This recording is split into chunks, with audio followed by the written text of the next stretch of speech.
Momento Saúde no ar e já agradecendo muito aqui ao Dr. Rodrigo Oliveira pela presença, por ter aceito o nosso convite, doutor médico reumatologista aqui em Ribeirão Preto. Doutor, já começando então, porque várias perguntas estão chegando, como por exemplo, pergunta da Selma lá de Serrana. Ela tem fibromialgia, doutor, e está perguntando se musculação é o melhor aí a se fazer ou se teria algum outro exercício, atividade física que seja talvez melhor do que a musculação para quem tem fibromialgia. Doutor, muito bem-vindo aqui.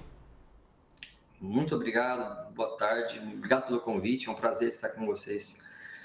Fibromialgia é uma doença crônica, leva muita dor, muito desconforto, é parte fundamental do tratamento da fibromialgia, exercício físico.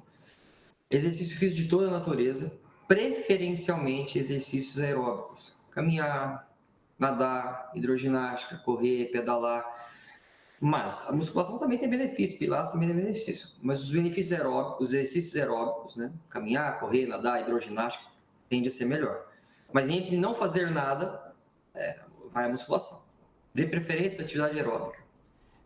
Doutor, pergunta agora da Neuza de Bonfim Paulista. Gostaria de saber se a pessoa que tem artrose nas mãos, no quadril, no joelho, inclusive ela está numa investigação de possível artrite reumatoide. O que pode fazer para ter uma qualidade de vida um pouco melhor? Doutor, até relata aqui que teve que fazer uma infiltração no joelho direito recentemente, deve estar com bastante dor. É fundamental o diagnóstico, certo? Eu vou tratar alguma coisa que eu sei o que é. Então, ter artrite é algo importantíssimo porque você tem tratamentos muito bons, muito adequados. A medicina evoluiu muito nesse aspecto. Então, você consegue controlar muito bem a doença. Artrose, o termo leigo, para uma doença de desgaste articular, né? Então, aquilo que já desgastou, a gente não consegue reverter.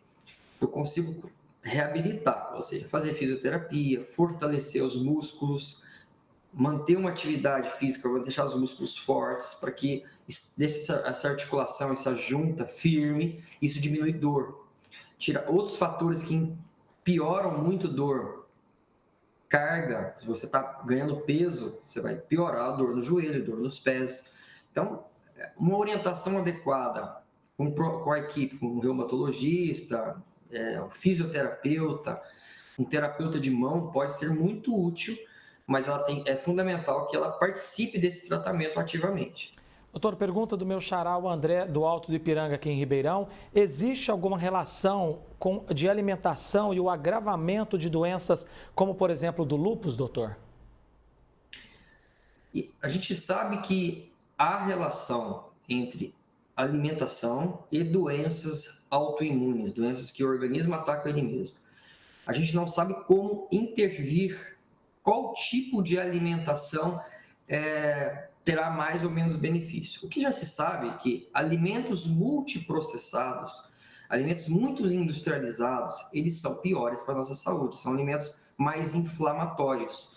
Então, sempre que possível, alimentos mais naturais, preparado em casa, frutas, legumes, evitem alimentos ultraprocessados. Isso faz diferença para a nossa saúde como um todo.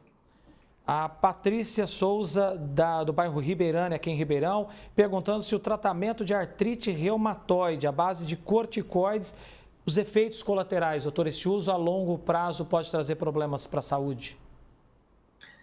A artrite reumatoide é um tipo de reumatismo em que o corticoide não faz parte do tratamento a longo prazo.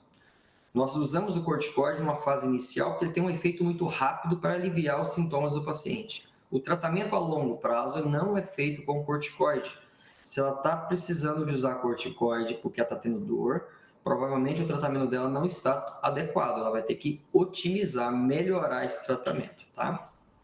A Débora do Jardim Palmares, aqui em Ribeirão, tem uma pergunta interessante, doutor. É verdade que a artrite só atinge pessoas idosas ou a meia idade, até jovens, podem ter problema também já, doutor? A artrite não escolhe idade. A artrite é uma inflamação da articulação. Existem artrites causadas por doenças reumáticas autoimunes, né? Mas se você tiver uma torção, tiver gota, ele vai inflamar junto.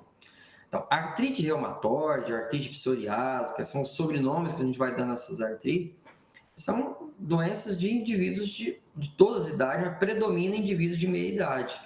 entre os 30 e 50 anos. Mas nós temos artrite, inclusive, em crianças, né? Então, não é exclusivo de idoso. O que é de idoso, e é mais comum, é a artrose, é o desgaste na junta. Osteoporose, quando você perde o cálcio dos ossos, os ossos vão ficando mais frágeis e quebram fácil. Esse é mais de idoso. O Marcelo de Brodowski, doutor, ouvi dizer que quem tem lúpus não pode tomar sol de jeito nenhum. É mito ou é verdade, doutor, isso? É verdade.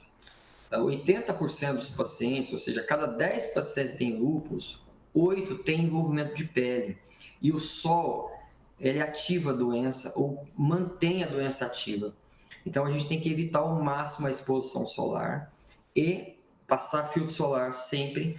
Lembrando que a luminosidade que entra pela janela da casa, do vidro do carro, também tem raio ultravioleta e também ativa o lúpus. Então, precisa de usar o filtro solar. Acordou, filtro solar. E evitar a exposição direta da luz solar. Doutor, então a gente está falando que várias doenças, elas podem ter origens aí, né, dores, talvez, no sistema imune. Por isso as pessoas têm que procurar um especialista para receber esse diagnóstico correto, né, doutor? O diagnóstico correto é fundamental, seja por doença autoimune ou não, porque grande parte das doenças reumatológicas, elas têm um componente autoimune. Quando eu digo autoimune, eu quero dizer que o nosso próprio organismo, nosso próprio sistema de defesa, ele está atacando o próprio organismo e pode atacar qualquer órgão. É claro que tem doenças reumáticas que não são autoimunes. Quando você tem uma tendinite, uma bursite, um desgaste na coluna, esse não é uma doença autoimune. Mas é fundamental buscar o diagnóstico correto para que a gente consiga fazer um tratamento apropriado, adequado, porque nós temos recursos. Felizmente, nós temos, inclusive, no SUS, tratamento de ponta, o que tem de mais novo no mundo, mais promissor no mundo, nós temos no Brasil. Temos no SUS, gratuitamente. O que nós precisamos é ter diagnóstico correto. E aí a gente conseguir fazer o tratamento adequado. Doutor Rodrigo Oliveira, médico reumatologista aqui em Ribeirão Preto, a quem eu agradeço imensamente pela presença aqui, doutor. Volte em breve, porque tem um monte de perguntas que infelizmente não conseguimos fazer aqui por conta do nosso tempo, mas agradeço muito a disponibilidade do senhor, viu, doutor? Sempre um prazer estar com vocês, viu? Muito obrigado, André. Um grande abraço, até mais. Bom dia. Igualmente.